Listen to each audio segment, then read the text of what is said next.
Go up. What did you have for the count? Are we on? You are on now. Oh, We okay. are on now. My gosh, folks. You're looking at the guys on the screen here from the Santa Barbara, California Longtime Astrophysics and Telescope Club, known as the Santa Barbara Astronomical Unit. I am your host for this gathering on the Zoom screen, Ronnie Herron. Once again, every Monday morning, 11 a.m., it's the SBAU Astro Hour. We're proud this is episode number 210, the second one at the start of our fifth year of telecasting. SBAU is headquartered out at the beautiful Santa Barbara Museum of Natural History up in Mission Canyon, where we meet usually on the first Fridays of the month and throw our monthly star parties next to the museum's Palmer Observatory on the second Saturdays. Somehow, this month of March, we had them both on the same weekend just behind us. Learn all about us at sbau.org. And here's what we're going to be talking about this week in the Astro Hour, March 10th through the 16th. We have some planets still lined up in their same places. Just the time has changed. It's an hour later. Spring ahead has sprung. We're going to focus on Ophiuchus this week, the 13th sign that gets very little respect. We'll check out a double star in Cassiopeia as the Queen's big W lies on its side. A couple of Jupiter's big moons are going to pass in front of our biggest planet tomorrow night, leaving their shadows on the cloud tops.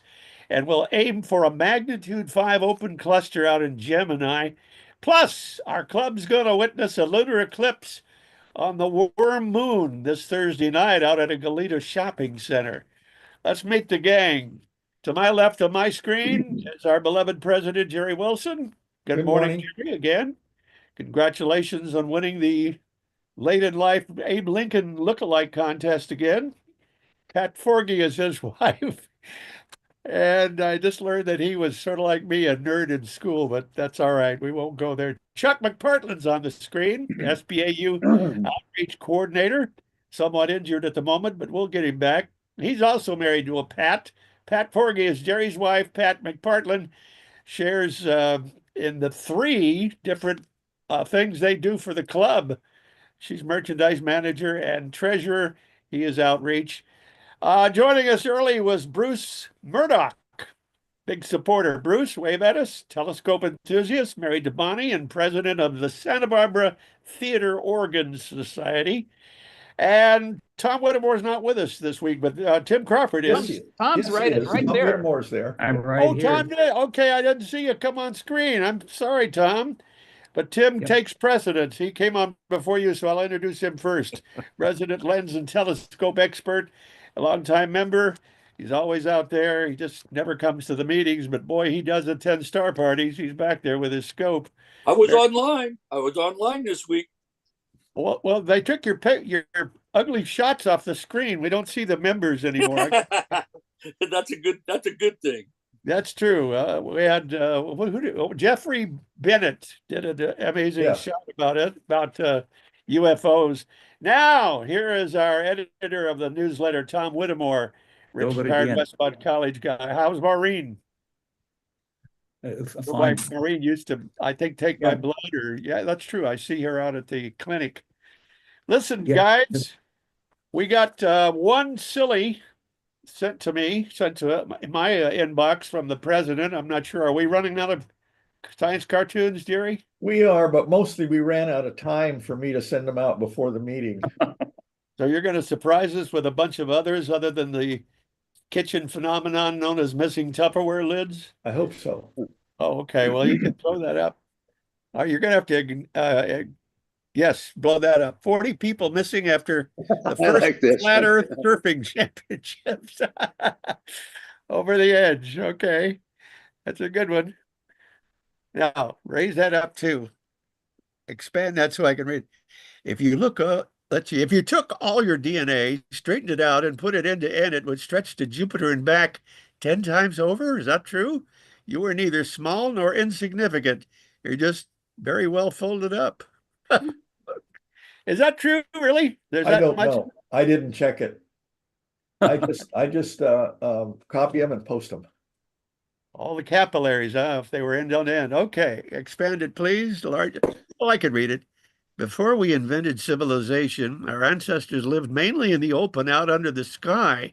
Even today, the most jaded city dweller can be unexpectedly moved upon encountering a clear night sky with thousands of twinkling stars. When it happens to me, it still takes my breath away. Is that a Carl Saganism? It is. There he Yep. is. Stars. That's a good one. Those are what I call thought provokers. Now, Uh-huh. here's the Tupperware conundrum.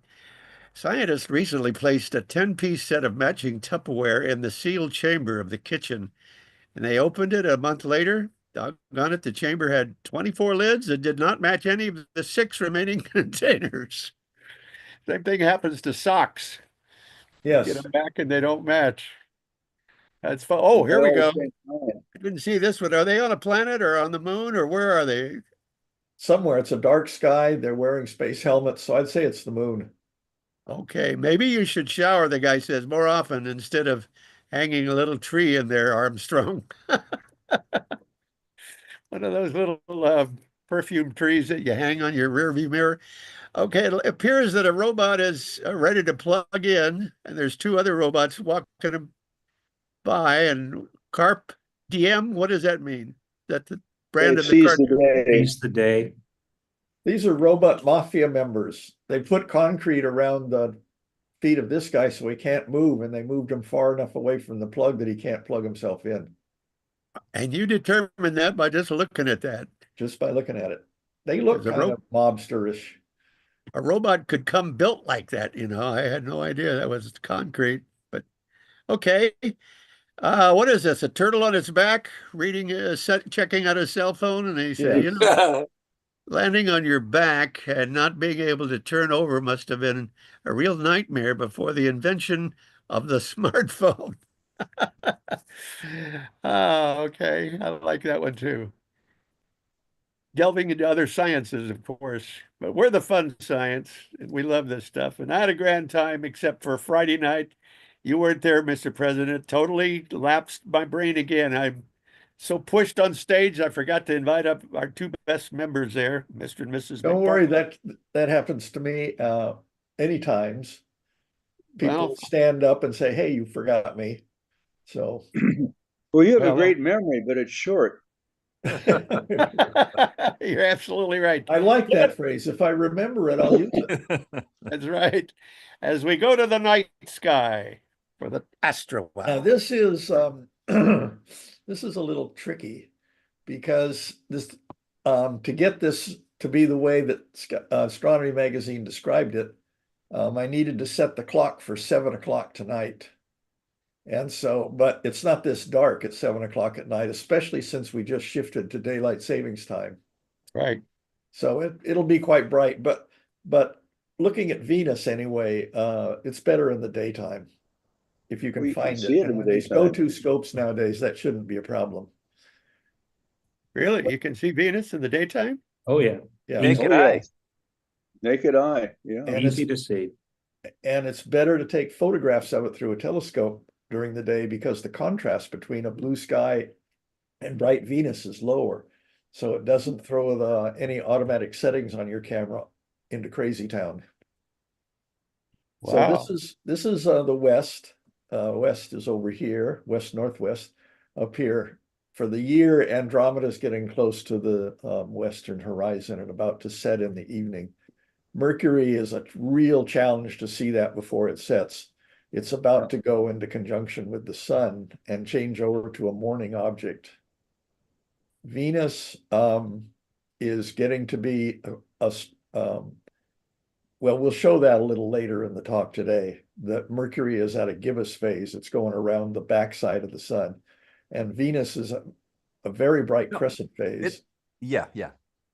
It's about to go around the front side of the sun, but not across the sun. That's a very rare event when Venus transits the sun. And in the 1800s and early 1900s, it was very important because anyone? It's a caliper Because for the they solar could- system. Yeah, it calibrated the solar system for us. You mean it normally goes above or below the sun? Yes, when it, normally it does. Yes. And it has an odd pattern of crossing. It happens every, what, 120 years and then 20 years later. No, then 8 eight. years. There's an 8 8-year gap years. and then a 120-year gap or something. Okay, 80 and 20. Okay. Well, no, 120 and 80 and 8. 120 and 8. Okay. Yeah. And his last one was, I think, in 2012, right, Chuck? Yeah. So the next ways to one go. will be in 21, 32. yeah, 2132. That neighborhood. So watch for it. You're right. Okay.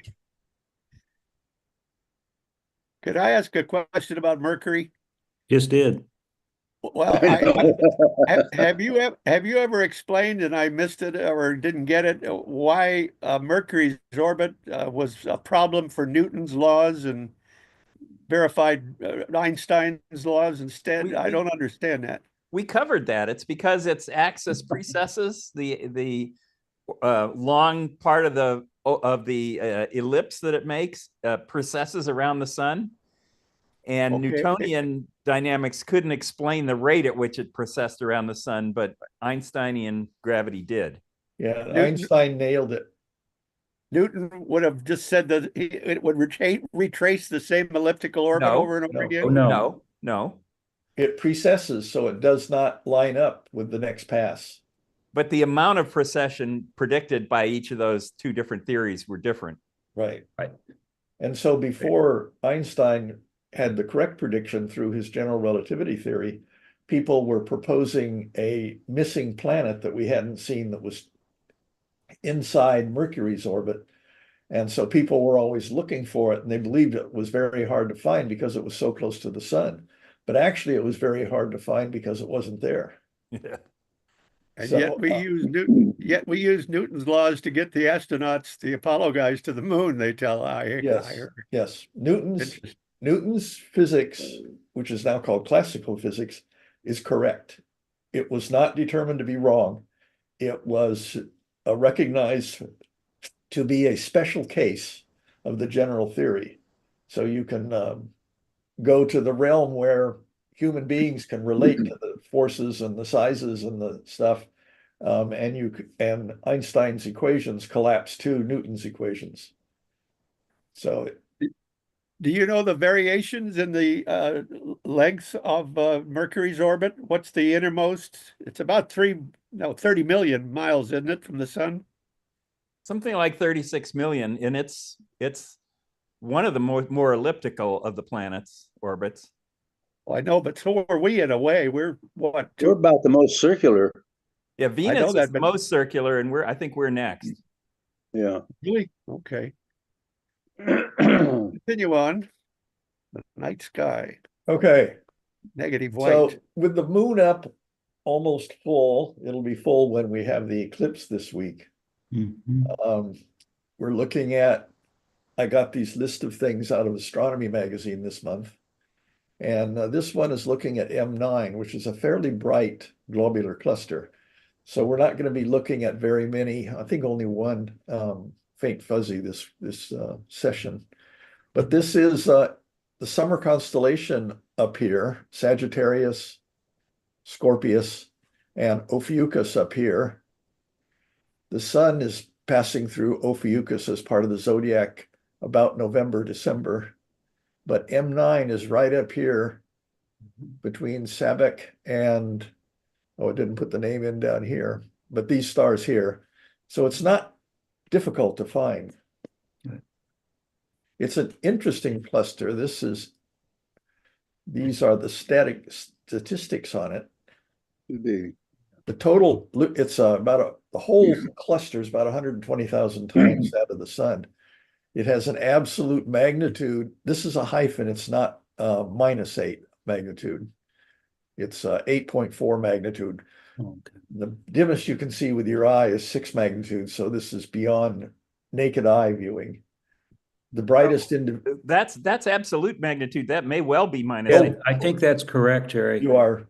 Yeah, because this is how bright it would be at 10 parsecs. Yeah. Okay, You I know- think it looks good. When I was making this slide, I thought maybe I should put the absolute down here because it's different than just magnitude.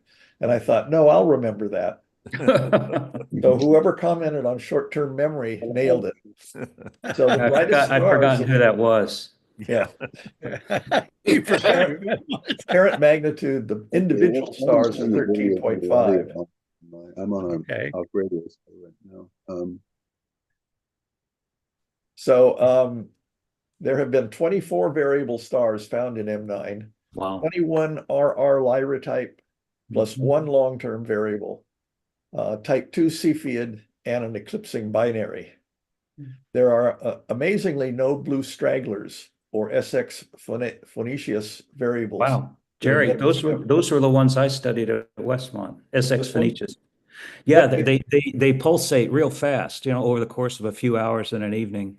Yeah. They're really neat. Huh. They're Okay. Cepheid.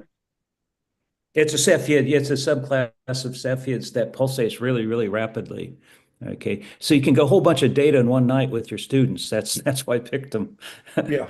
Is there a simplified designation or what's the word I'm looking, definition between Cepheids and just regular variables? What's the difference? Cepheids are a special class of variables. Right, and then Okay. SX Phoenicius, Ron, are a subgroup, just a subgroup. There's a whole bunch of subgroups, okay? And that's just one of them, and that's one I kind of picked because, like I said, you can get a whole ton of data in one evening, okay? Because the pulsation period is typically in the order of a few hours. Okay. And they're pretty bright. That's the other thing. Although, some of them were out around 16th to 18th magnitude, but we just used the 24-inch on those. A lot of them I got data on with the 8-inch refractor, believe it or not. That was a lot of fun. Now, the magnitude 13 for an individual star, that's the limiting magnitude under a clear sky for a 6-inch reflector that I used to Yeah. have. So it's Yeah. burned into my brain. So 8 or 10 or higher will get you good looks at individual stars. The Cepheid variables are of note in astronomy because it's a standard candle. They have a unique relationship between periodicity and absolute luminosity. Right. So if you calculate the inverse square law between the apparent magnitude and the actual magnitude that you know from its period, you can figure out fairly precisely how far away it is. And the distances to globular clusters were calculated wrongly early on because RR Lyrae variables were thought to be Cepheids. Right. They have a different pulse rate and luminosity, period luminosity relationship. Right. Well, obviously, not all stars are variable, and if our sun was, we'd be in trouble, wouldn't we? Now, most stars go through a variable period at some point and in some way.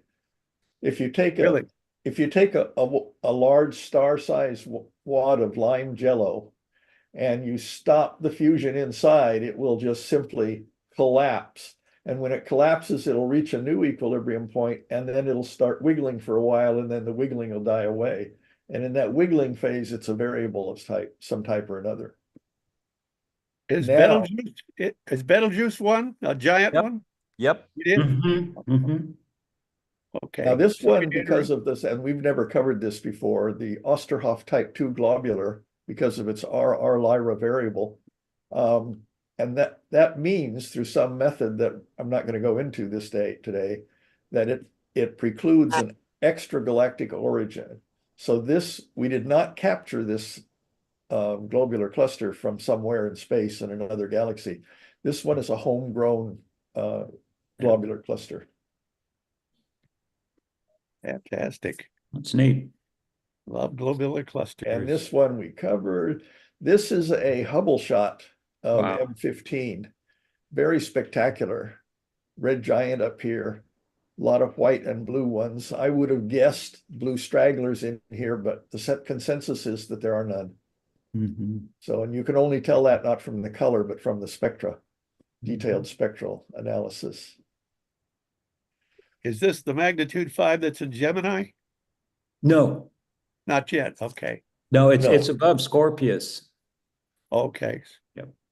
So here, Scorpius is right where this inset is covering up. Mm-hmm. But this is M9 is right here, but the Mhm. cursor on this and this inset is NGC 6356. And this is showing it's a very rich region. So these are smaller globular clusters that are also visible. If you're in M9, this is about a 1 or 2 degrees apart, small number of degrees. So you can just move your telescope in one axis. This would be the right ascension. Oh no, this would be declination. That'd be deck, yeah. And so this is a 50-50 combination of RA and declination to move Yeah. in. I call those 2-for-1 sales, Jerry. What's that? I call those 2-for-1 sales. Two for Okay, one, well, this is a At 3-for-1. outreach. a trooper. And this is another one. Now the first one was up here, and now that's missing from this chart. But this one, here's M9 still here. So this is a 3-fer. So you get Okay. this one about the same distance down in declination. And it's quite a small and distant globular cluster.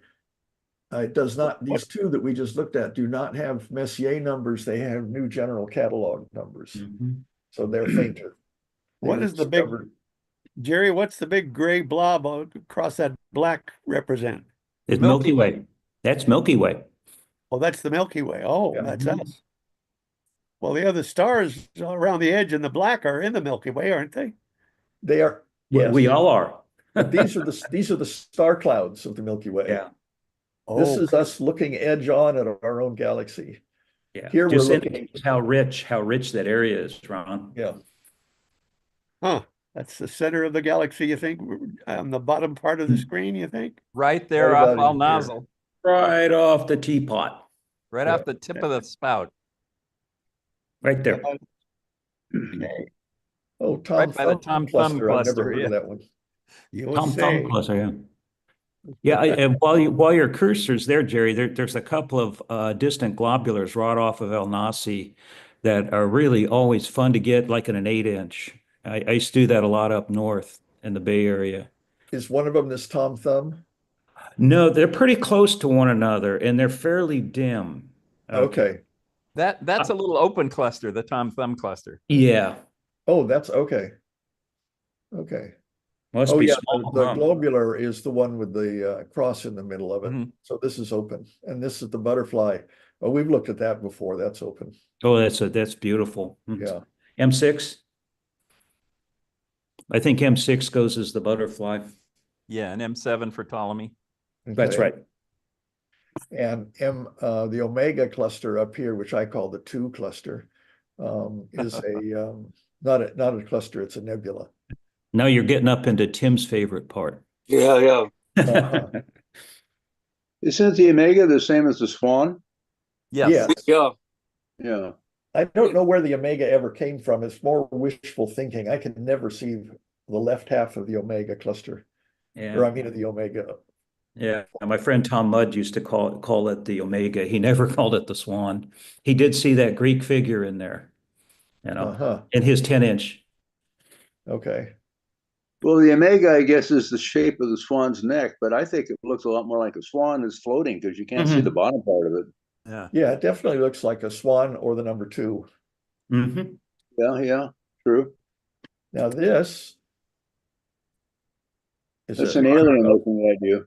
this is a picture of M9, and this is Barnard 64, Okay. which is a nebula that is, and you can see there's reddish color over all here, and here it goes to black.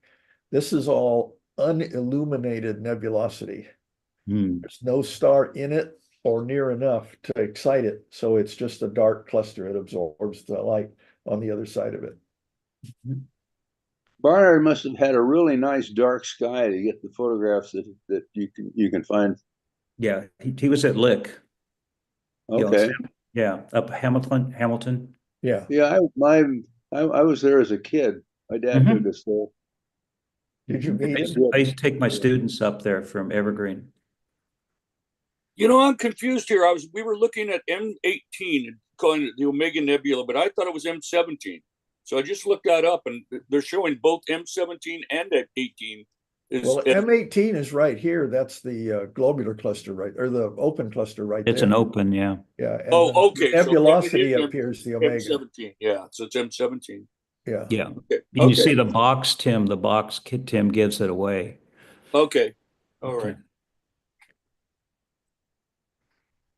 Well, can I interject a question from science? We may have covered this before, but does science think that most clusters are little dinky captured mini galaxies that used to orbit the Milky Way, or is that just a phenomenon where a No, bunch of it's, stars decide to cluster in my together? view, it's sort of a mystery where all the globular clusters came from. You can sort Okay. of tell where they're homegrown or not. And there are discussions that they're the remnants of captured satellite galaxies.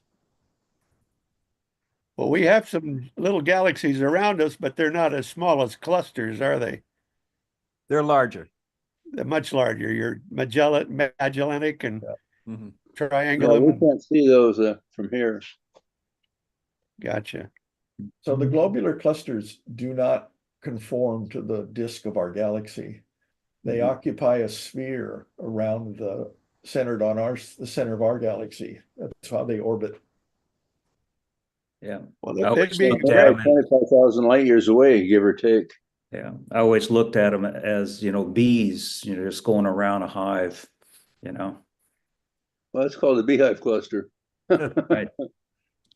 But for the Jeff Bennett crowd that proposes a super advanced civilizations, that would be a great place for them to colonize, wouldn't it?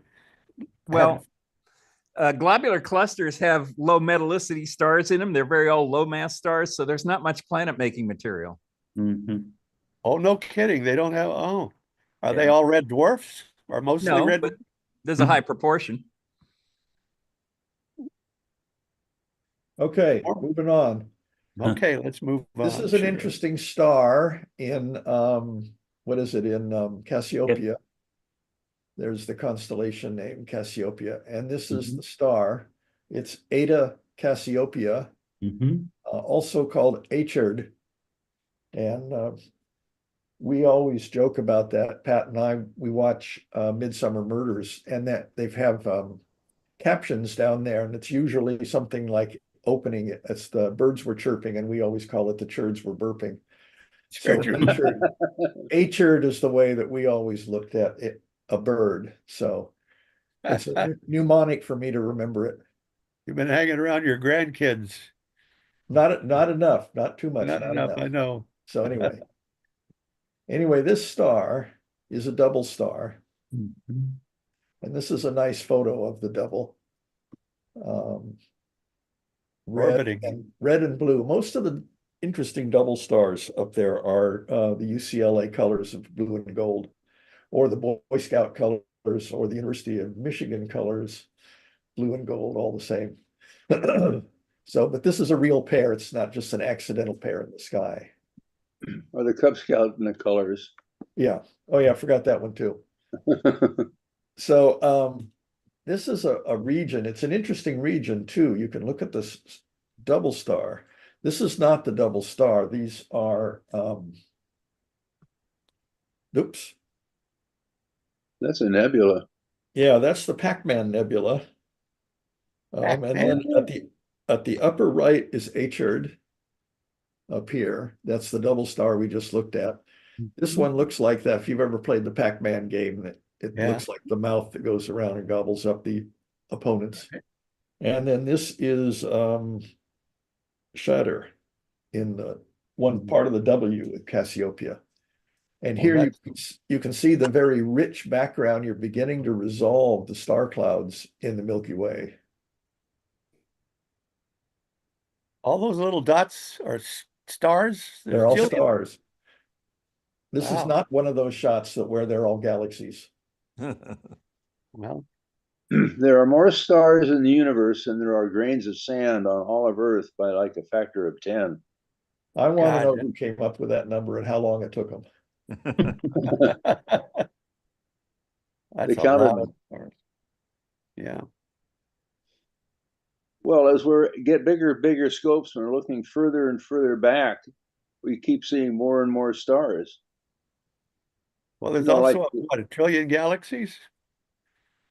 There are stars between galaxies, not a lot of them.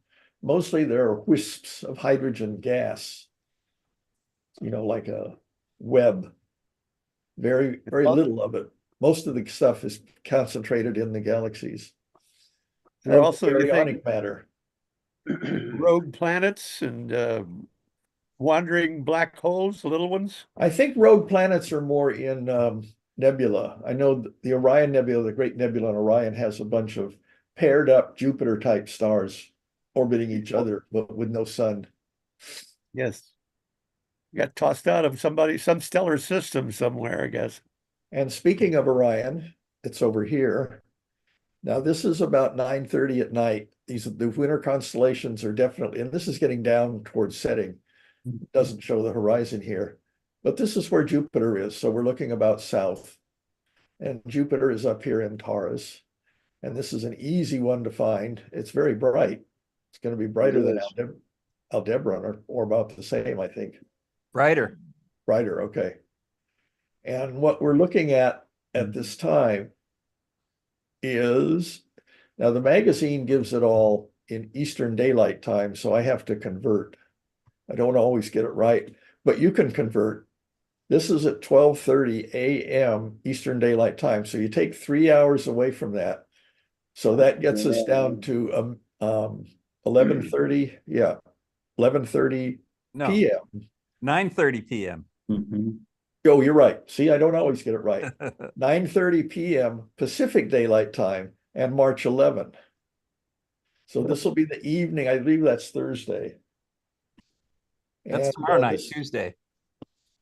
Oh, that's right. Today's the 10th. So this is, it's tonight. No, Tomorrow tomorrow night. before midnight. And what you get is you get Ganymede and Europa, and they passed over it much earlier. But now their shadow at this exact time, the shadows are in this configuration. Ganymede's shadow and Europa's shadow here. And you can tell that because the moon doesn't line up with its own shadow, we're way far away from opposition. Because if we were exactly in the same direction from Jupiter as the sun, they would line up. Do you suppose old man Galileo, when he was looking at Jupiter and discovered the four moons, would occasionally go, what happened to two of them? Would he be able to see what we're seeing here? No, he figured out what was going on. He couldn't see the shadows, though. Oh, he couldn't. But Not only with those a four. 1.5-inch scope. Yeah, you got to keep in mind how they made telescopes back in those days. They did what we jokingly in industry called mining the yield. So they just grind discs into a circular or a bulgy shape, and they'd polish it, and then they'd hold them up and they'd find one that made a semi-good image, and that's the one they'd use. But they didn't have any way of testing the curvature or the quality, optical quality. All those tests, like Foucault tests and stuff, came later, hundreds of years later. So they would just try it, and if something worked better, and then they'd take like a 2-inch and they'd stop it down to a 1.5 and then a 1-inch, because the faster or the slower the speed of the F ratio, the focal ratio, the longer the focal length compared to the diameter is, the better image quality it would be. And you notice that with your eyes, you get sharper images on a bright day than you do at night when you're trying to look at the stars, because your iris is wide open. And most of the defects in lenses are in the periphery of the lenses.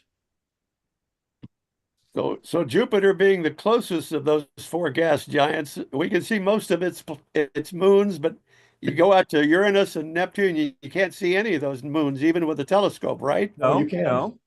You can't see most of Jupiter's moons. You can only see the four big ones with a telescope easily. Yeah. And you can see more on Saturn, which is twice as far away. I'll be damned. Titan, of course. But you can see Triton around Uranus and around Neptune. Neptune, okay. Yeah. And it seems there must be a bright one around Uranus too. Umbriel and Ariel. Yeah. Yes. Miranda. Yes. So these Uranus is turned on its side, orbiting or revolving. Are the moons lined up on that too? And they're just we never see them side on. Yes. Yeah, the whole family got tipped over. Looks like a bullseye. So moons can only orbit in the equatorial region, I guess. Well, No. they can be tilted. Yeah, Oh, they can. there's Titan is that way. Jupiter and Saturn have moons going all crazy over every way. Yeah, even retrograde orbits. And which one has the most? It's Jupiter, isn't it? Jupiter's 146. So it's number 2. Behind Saturn. I'm sorry, Jupiter's 100, Saturn's 146, Jupiter's 95. Yeah. Chuck McPartland just made a mistake. Yeah. Let me mark that down. Yeah, he thought he was wrong. Yeah.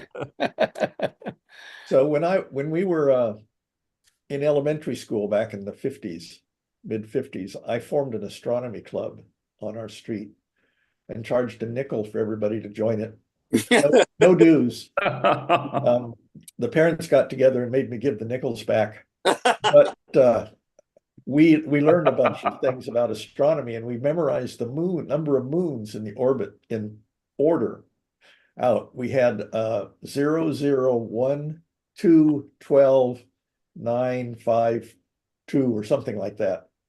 And that was the moons of each planet. So Jupiter had 12 moons, Saturn had 9.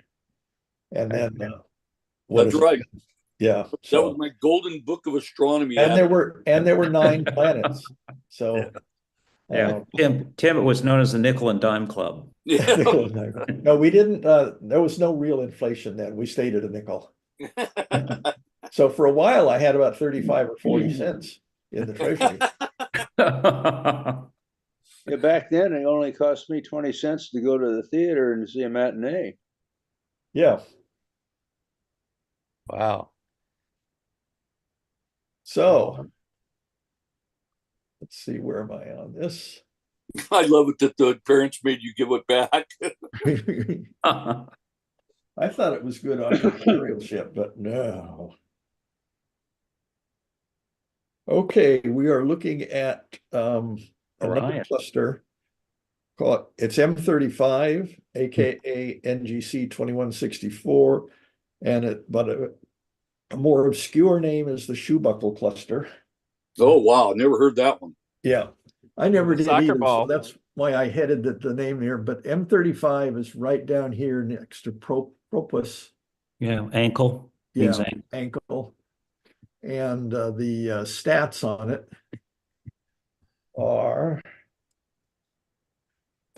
there are 305 stars that are extremely likely to be members, and up to 4,309. That number averaging 50% membership probability. Now they do this by measuring the speeds of the stars, and if they're moving at the same speeds and in roughly the same area, then they're a cluster member. But there's no bond you can see between them that makes them officially a cluster member. So these things have to be taken with a grain of salt. The cluster's metallicity is fairly low. It does not have a high iron to hydrogen ratio, where it would be 10 times less metallic than our sun. How do you have a negative ratio? What's that? Exponent. Yeah, this is, yeah. The square brackets are the units, and that means, in physics, it means the number. So this is the number of iron nuclei to the number of hydrogen nuclei. Yeah, but it's a negative number. I don't know how to account for that. It's relative to the Earth, to the sun. Oh, all right. Yeah, well, this is, yeah, okay. Where, oh yes. Yeah, -1 would be 10 times less metallic than the sun. So it's an exponent. Yeah. Yeah. Good call, Chuck. Of the 418 probable members, 2015 found 64 have variable radial velocities and thus are binary stars. So if they're in the cluster, but they're moving real fast, they're not passing through. 4 probable members are chemically peculiar. That could be blue stragglers.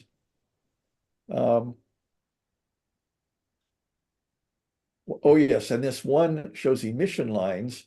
I don't know exactly what that means, but I think it's it means it doesn't have an absorbing atmosphere. So, and found 13 variable stars in the field. At least 3 are suspect as cluster members. So you can tell they're doing this on a statistical basis, probability of being in the cluster or not. But time will tell. If we take a picture in another couple thousand years, we can see which stars are moving and which stars are not. So if it's not in the cluster, it's closer to us and far from them, or way beyond it, or If you get distances, if you can get distances, some of them are variables and CFIDs, you can get distances, but you're not going to get that on all the stars. So that to define as a member of the cluster, you have to have a gravitational tie, if recently freed, having been created by the same event. So if you see something moving out of there, there has to be something else that conserves the speed that's moving the other way. if So- we were in a cluster with our sun, what would the night sky look like? Well, that depends on how you define the cluster. We started as a cluster, definitely, and we started as a nebula. Then we became a cluster. And then going around the center of the galaxy, the cluster gradually dispersed. So at what point are we not in a cluster? And our cluster sisters get farther and farther apart. So It looks like most of the stars in the Big Dipper, or 5 out of the 7, plus Procyon plus Sirius, share some of our proper motion through space. So they were Right. probably cluster members that we were born with. yeah. But at the present time, our closest neighbor is a little more than 4 light years away. In a cluster, they're just what, light weeks away from each other? No. Sirius, as Chuck pointed out, Sirius is probably a cluster member. It's only 6 light years away. It's just 9. What's Yeah, that? 9 Nine. light years. I'm talking about the individual stars within the cluster. How Yeah, close? Well, Sirius is moving toward us, so since you Sirius read is- the 9, it could be 6. Well, get it? today it's 9, yeah. Ron, in globular clusters, they're very, very close to each other, but in open clusters, a little bit less so. Okay, so if we were in a cluster, the night sky would be as bright almost as sundown here, right? If you were in a globular cluster, maybe, but not in an open cluster. Yeah. Okay, got it. Different clusters are us. Far out. So again, this is M35 at the foot of the twins. Mars is up here. Jupiter is down here. We saw a couple of seconds ago, we saw the chart for Jupiter. So, and this is an image of M35. No, 2158. Yeah. What's that? Oh, at 2158's in there. That's always fun to Yeah. try to for Yeah, people. the thing that you might think is M35 down here, that's NGC. This is a much fainter cluster. Yeah. And this is the more obvious cluster that, in my view, is not obvious, is this lump of things up here with the slight faint dark border around it. Yeah, that's that. I was going to say that's about it. That's M35. So of these stars, 403 of them are believed to be candidates for being in that cluster. And of course, being open like this, it's going to have a lot of background stars that are not cluster members. Yeah. So that was a graduate student's project, was to figure out which were members. Oh, And this is only a portion in the upper left corner of M35. It's much larger than 2158. Yes. So if you go looking for it and you find this, you didn't find M35. Yeah. This is a magnified view. I think 2158 is what, 8 times further away? Yeah, It's it sounds way about in the right, Tim. background. So did I miss? Is this the one that's in Gemini? Yes. Yes. Yeah. Now this is another return to the inner planets Mercury and Venus in the evening sky again. The other one we showed earlier showed them closer to at 7 o'clock, showed them closer to setting, but I wanted to get them higher. So they are going to be, at some point this week, they're going to be at the same level Mercury and Venus are. I did work about capturing them for that. This is tonight at 6:30 p.m. And Yeah. at 6:30 in daylight savings time, you will not see anything except probably Venus. Mhm. and maybe with binoculars, Mercury. But if you're looking out here, be careful, make sure the sun is set, which I don't think it will be. So, The sun sets at 7:01. yeah, so be careful. This is this big bite taken out of Venus is overzealous image processing, but this is an image of Venus and a separate image of Mercury. They're not in the same field of view like this, taken on March 3rd of this year. And this showed the very nice crescent phase that Venus has right now. You'll see this and up to this gray in your scope, almost from pole to pole. And this is Mercury. Now, Mercury is a past half, so it's a gibbous phase, which means we're seeing it as it's getting as what? Did you say something, Tom? Oh, no, I didn't, but I can right Oh. now. I mean, we saw both Mercury and Venus downtown Saturday night. Saturn's left the scene. I just don't see Saturn anymore. Okay, All yeah. downtown, huh? Yeah, even downtown we could see it. So, Wow. and it's not as dark as up here, but it was pretty impressive to see the two planets. Okay. Superimposed. Do they ever eclipse or No. occult? That would be tough. And I mean, I asked Chuck a couple of weeks ago if they're going to cross paths, because I know at one point Venus was going down and Mercury was going up, but no, Mercury is definitely going down now. But statistically, they could. Could, yes. But it would be a rare event. Yeah.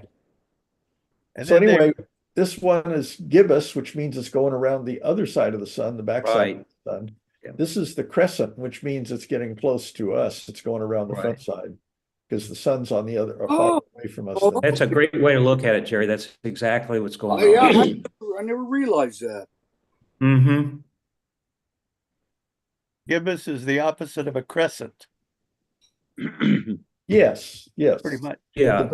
The bright part in this crescent is dark, and the dark part here is bright, and that's a gibbous. So it's exactly opposite. Yeah. You will not see this feature. This was taken out by the processing, and they hoped it wouldn't show, but it does. Okay. Now the main event for this week is the total eclipse of the moon. This is going to happen on March 14th at about 2 a.m. And this is Central Daylight Time. It's going to give a crappy view in the east. That's why they made it central. They still don't want to go to Pacific Daylight Time because that helps us. But just joking. So looking southwest, this is the full moon. Leo is up here. It's in Virgo.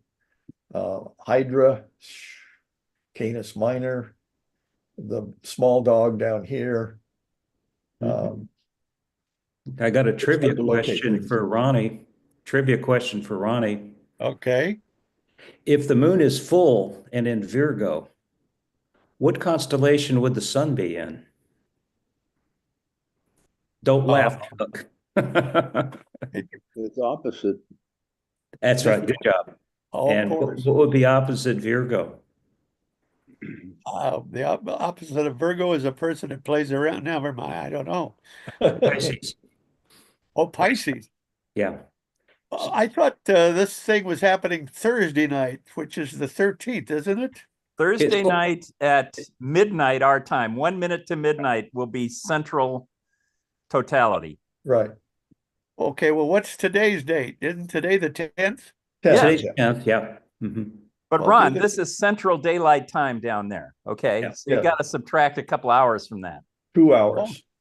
Oh, I got you. So it will be late Thursday here. Then you're going to add one back in because you don't want to get to, oh, that's right, daylight time. Never mind. Mhm. Yeah. Yeah, 2 And hours. you got about half hour of totality on either side of midnight. And half hour, huh? Okay, total. And that's nice for us because it means it'll be almost overhead. Right. It's up in, yeah. There you go. And obviously it's viewable everywhere on Earth that's pointed toward the moon, I guess, isn't it? So Where the it's whole nighttime. the whole Wherever it's astronomy night. communities, everybody Yeah, can but- point. People that have daytime on the opposite from us. Yeah. Right. Just where it's dark, Ron. Just where it's dark. Okay. Yeah. And Leo there, it's rising as Aries is setting. So that's part of the whole March comes in like a lion and goes out like a lamb thing. Yeah. And it'll be directly overhead, It'll be close to overhead. like it It'll was be Saturday. refreshingly high up. You definitely need a right angle prism. Or a sky window. Yeah, yeah, that's it. And it looks like we're going to have rain. But there may be a clear window right around the eclipse, which is amazing because usually that's when it's cloudiest. Okay. Yeah, I was wondering that, Chuck. I was wondering if we're going to go out or not. I don't we know if go- I'll be able to go, but if I can, I'll be there.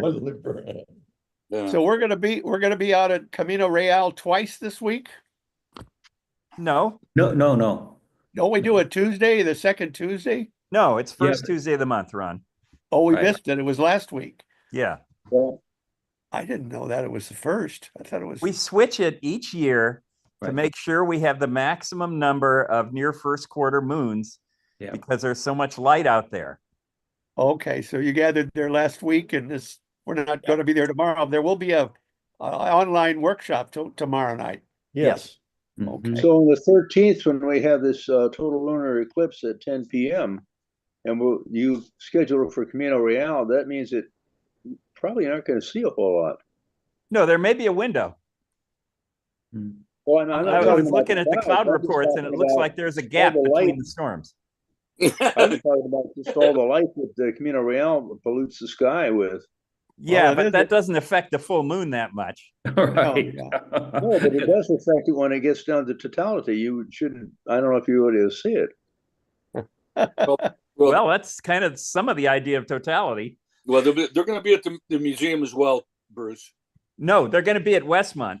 Westmont. Oh, yeah. Westmont. Sorry, you're right. Westmont. Oh, so it's not a Camino Real. It is. Yes, It's it is both- a both- Camino Real both- marketplace for us, but Westmont is also going to be open. Right. Oh, okay. And all those shops out there close about what, 9, don't they? The movies keep going, but 9 or 10, yeah. Yeah.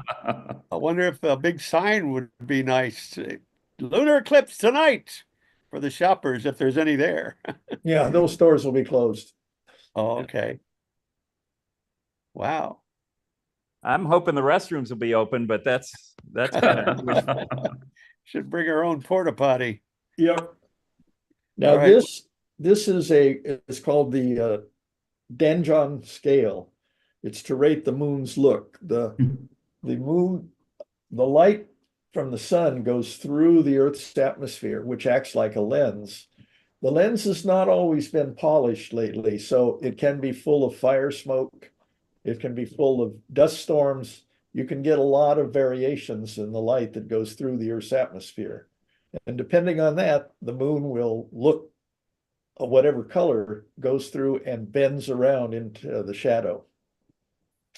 Okay. And there's 2 types of shadow, and we'll get to those in a second. Jerry, I've got these- another trivia question for Ronnie. Okay. Ronnie, you're standing on the moon. Okay. You're looking Okay. towards the Earth. What do you see? I'm standing on the moon looking toward the earth, and what do I see? Well, if the sun is beyond it, I see maybe a crescent. But which Solar way? eclipse. Yeah, you Well, see a if you solar see the Earth, eclipse. the sun has got to be behind you because it's illuminating the Earth. Okay, so So you get a what's- solar. You can't see the sun at all. There you go. You can't see the sun if you see the earth. No, if you're on the moon and it's during a total eclipse, you cannot see the sun because the There you Earth's go. shadow has The blotted it moon is out. blocking the sun, but you do see the atmosphere. Yeah. I So got you. Oh, just a little fun thing here. So when I was first teaching out at Ohlone College, my first full-time job, it just turned out the evening I had the physics labs in the evening. It just turned out by accident. My very first physics lab had an eclipse of the moon. Okay, total eclipse of the moon. So I told it, we went back in, we saw it, and I said, tell me how big the shadow of the Earth is, okay, out at the location of the moon. And I gave them distances from the Earth to the moon and from the sun to the Earth. Okay, do you know how big that shadow is, Ronnie? No. Just roughly. It's about three times the diameter of the moon, just roughly. Does that sound about right, Chuck? We'll Sounds see about that in right. just a second. Yeah, okay, okay. So anyway, That was a fun exercise. It was very doing it. We don't ever get a diamond ring of the moon's eclipses, I guess. you will from the moon. Mhm. Well, the lunar eclipse. In Yeah. other words, oh, really? Okay. There's a ring. Well, yeah, we don't see that. No. Okay, so you're putting it up then, Mr. President? What is that? Oh, I was waiting for the chatter to get around to it. So, but anyway, this is the sun, Oh, that's the sun. Oh, and this is the earth, Mhm. okay. and this is the shadow.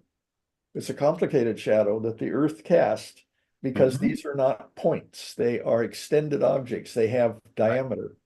So if you're down in this region here of the, you'll see the sun partially blocked, and that is called the penumbra part of the shadow.